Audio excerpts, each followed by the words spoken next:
Assalamualaikum warahmatullahi wabarakatuh dan selamat siang. Yang saya hormati Bapak Profesor Dr. Jeffrey Kusuma, PhD, selaku pembimbing utama. Dan yang saya hormati Bapak Dr. Muhammad Nur, SSC, MSc, selaku pembimbing pertama. Dan yang saya hormati Bapak Dr. Khairuddin, MSc, selaku penguji. Dan yang saya hormati Bapak Dr. Firman, SSC, MSc, selaku penguji. Perkenalkan, nama saya Ayub dengan NIM H00191031.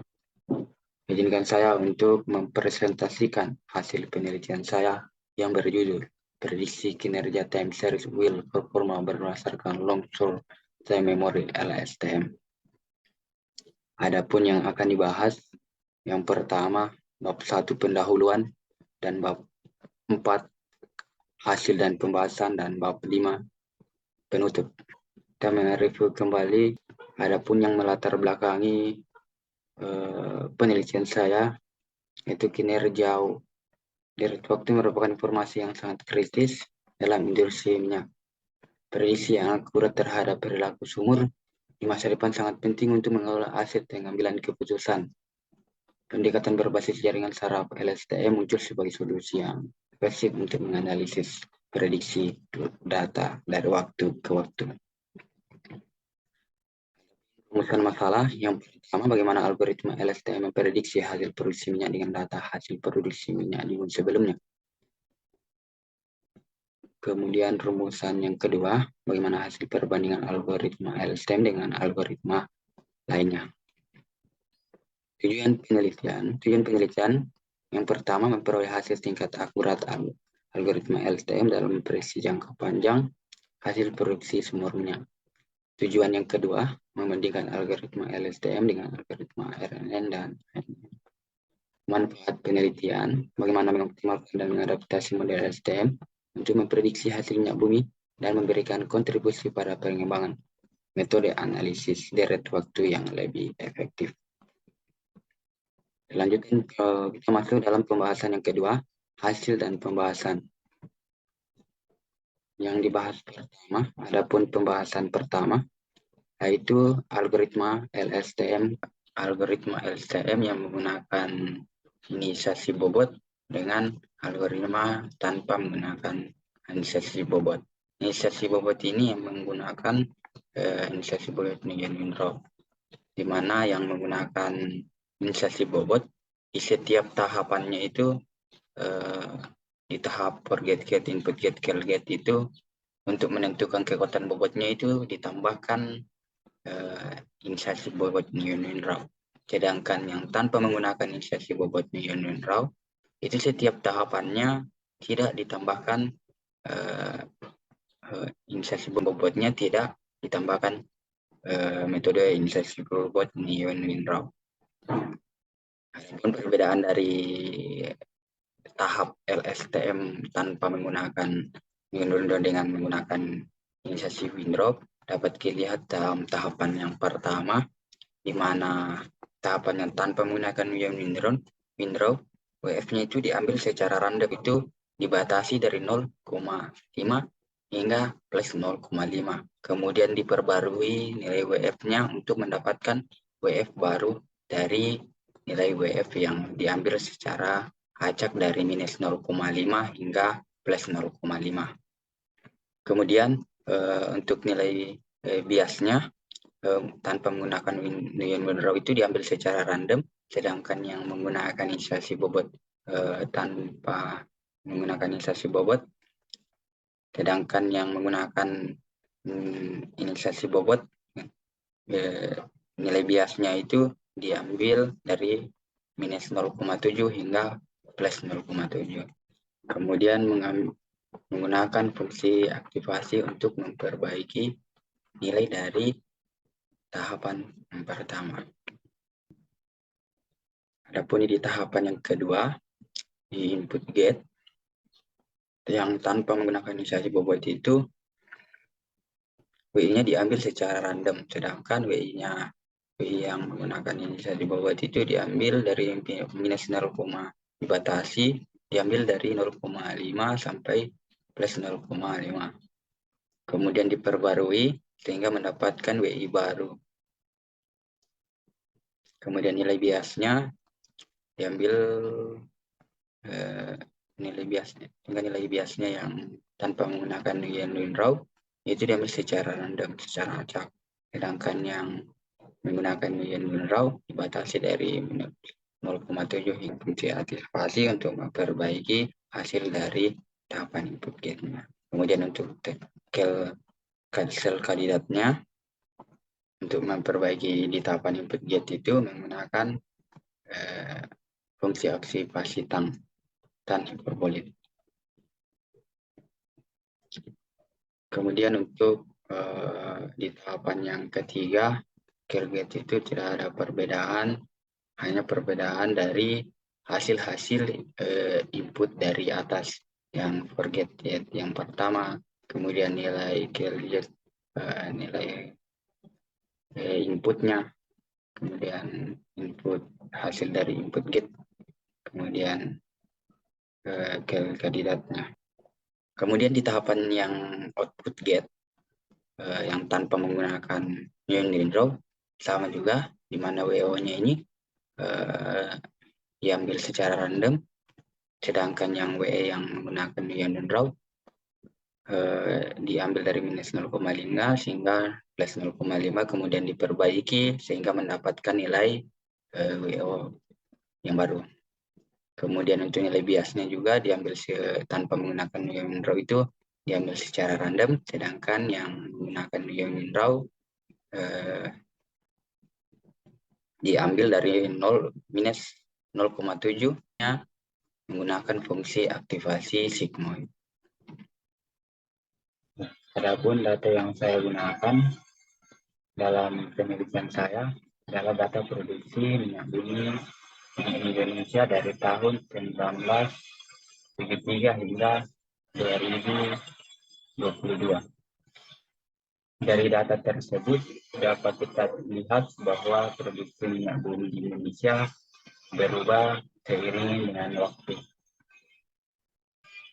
Dengan menggunakan metode LSTM, RMM, dan AMM, kita dapat menganalisis pola-pola dari data dan memprediksi produksi minyak bumi di Indonesia di tahun-tahun yang akan datang.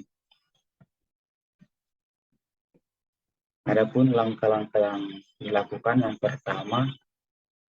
pertama LSTM yang merupakan jenis jaringan saraf yang dirancang khusus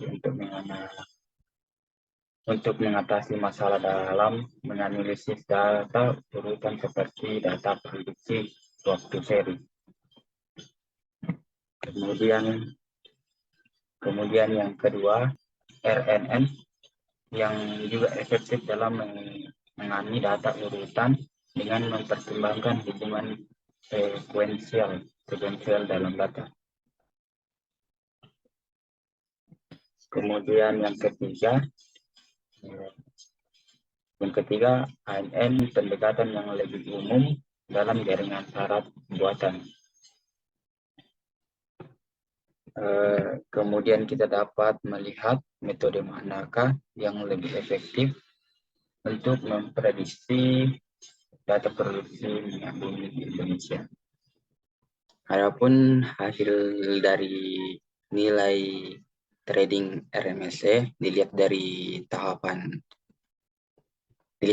yang menggunakan Nguyen-Luen-Rao dan tanpa menggunakan Nguyen-Rao, dilihat bahwa yang menggunakan Nguyen-Rao ini lebih kecil nilai RMSE-nya dibandingkan dengan tanpa menggunakan Nguyen-Luen-Rao.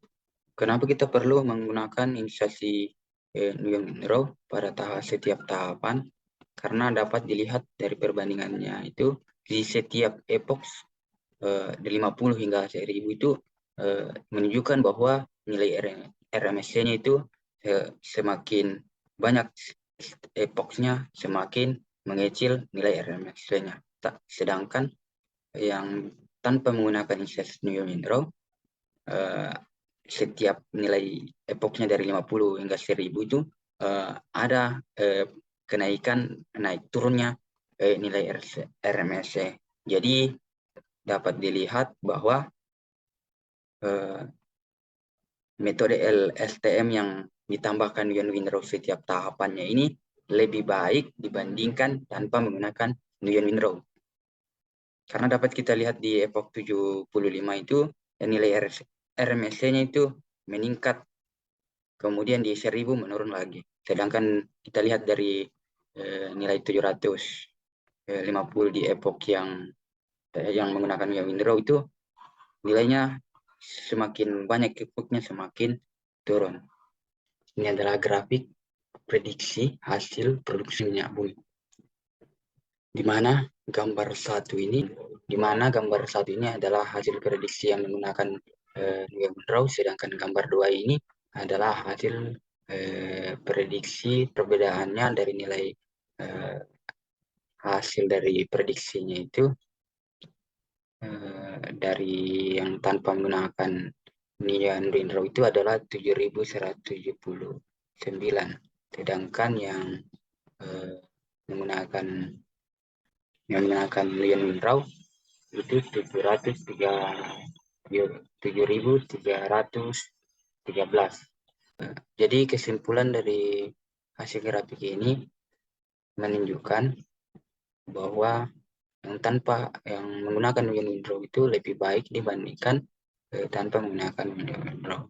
Dan saya sengaja hasil prediksinya ini dimulai dari tahun 2022 agar saya bisa melihat bahwa berapa efisien metode ini yang menggunakan Nguyen Win Rao dan tanpa yang menggunakan Nguyen Win Rao. Dan hasilnya ini dapat kita lihat bisa dilihat jika dijumlahkan dari seluruh total dari Januari hingga Desember,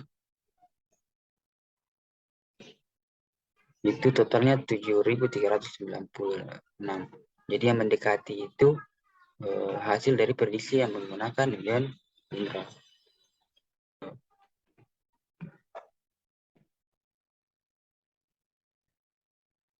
Selanjutnya dapat dilihat ini adalah grafik prediksi perbandingan nilai loss LSTM, RNN, dan ANN di epoch 100. Dalam penelitian ini membandingkan 3 metode untuk memprediksi minyak bumi di Indonesia. Kita dapat mengevaluasi dari tingkat keakuratan untuk memprediksi menggunakan data-data sebelumnya. Hasil menunjukkan bahwa untuk memprediksi produksi minyak bumi di Indonesia, menggunakan metode LSTM itu lebih efektif dibandingkan menggunakan metode lainnya. Nah, inilah hasil dari perbandingan. Nah, dapat dilihat hasil prediksi perbandingan hasil produksi minyak bumi di Indonesia menggunakan LSTM dari epoch 100. Dapat kita lihat bahwa yang lebih time series jangka panjang itu menggunakan LSTM. Ya. Kemudian pembahasan yang ketiga, penutup. Jadi kesimpulan dari penelitian saya, berdasarkan hasil diambil bahwa algoritma LSTM menonjol dalam tugas untuk memprediksi jangka panjang hasil produksi minyak bumi. Kemampuan dalam menangkap konteks keunggulan yang signifikan.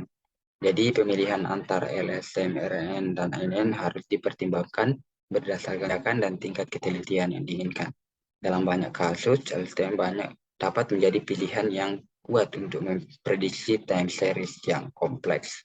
Dan dalam proses trading pada saran untuk penelitian selanjutnya, dalam proses trading pada penelitian ini atas, sehingga pada penelitian selanjutnya diharapkan mempertimbangkan sejauh mana model LSTM dapat mempertimbangkan kinerja terhadap perubahan distribusi data. Hal ini khususnya relevan dalam situasi di mana karakteristik produksi minyak bumi dapat berubah seiring waktu. Demikianlah hasil dari penelitian saya tentang produksi minyak bumi di Indonesia menggunakan LSTM, RNN, dan ANN. Terima kasih atas perhatiannya, kurang dan lebihnya mohon dimaafkan. Terima kasih.